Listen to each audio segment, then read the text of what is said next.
నేను అదే రోజు మర్చిపోయినా మీరు కూడా మర్చిపోయి మనం ఖచ్చితంగా ప్రజల్లో మరింత మంచిగా ముందుకు పోదాం. దాంట్లో ఏం ఒక 5-6 నెలలు గ్యాప్ ఇవ్వండి. జనాన్ని కూడా మనం ఏం చేసినాము, ఏం మిస్ అయినారు జనం అనేది కూడా అర్థమవుతుంది. సరే పాతదాన్ని మనం ఏదో దృష్టిలో పెట్టుకొని నువ్వు ఓట్లే లేదురా నువ్వు ఇవన్నీ డిస్కషన్లే వద్దు. ఏ ఊళ్ళో కూడా మీరు అందరూ ఇంతకు ముందు కంటే మరింత మంచిగా సర్వీస్ చేద్దాం. కాకపోతే ఒక 5-6 నెలలు ఆగుదాం. 5-6 నెలలు గ్యాప్ ఇస్తే ఏంటంటే పబ్లిక్ కూడా అందరికి అర్థమవుతుంది. కొంచెం మంచి ఏంది చెడు ఏంది అట్లీస్ట్ వాళ్ళు తెలుసుకోవాలి. తెలుసుకున్నాక ఇప్పుడు యాక్చువల్గా మనం 4.5 ఏళ్ళు 5 ఏళ్ల నుంచి చేసిన సర్వీస్ మర్చిపోయి 10 రోజుల్లో 20 రోజుల్లో చెప్పిన మాటలు నమ్మిండ్రు. సరే ఓకే, దానికి మనం దానికి కూడా ఎవరిని 1% కూడా తప్పు పట్టేది లేదు. మీరు కూడా ఖచ్చితంగా మర్చిపోయి ముందుకు మనం ఎట్లా మంచిగా పోదాం అన్నది ఆలోచించండి.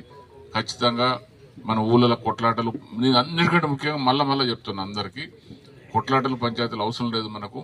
మనం జనంలో మరింత మంచిగా ఇంతకంటే మంచిగా చేద్దాం, ముందుకు పోదాం.